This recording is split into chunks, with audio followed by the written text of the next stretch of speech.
జగన్ కు రైతు దీక్ష చేసే నైతిక హక్కు లేదని పౌర సరఫరాల శాఖ మంత్రి ప్రతిపాటి ఆక్షేపించారు.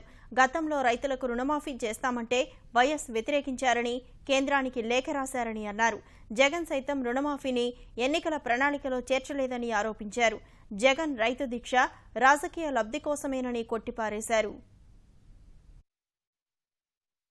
రాష్ట్రాన్ని సర్వతోముఖాభివృద్ధి చేయడానికి చంద్రబాబు నాయుడు గారు చిత్తశుద్ధితో కృషి చేస్తూ ఉంటే జగన్మోహన్ రెడ్డి రైతు దీక్ష పేరిట నాటకాలు ఆడటం బిగించేశాడు. క్వింటాలకు 1500 ఇస్తాన్ని ఓర్చుకోలేకపోతున్నాడు. పసుపు కొనుగోలును ఓర్చుకోలేకపోతా ఉన్నాడు.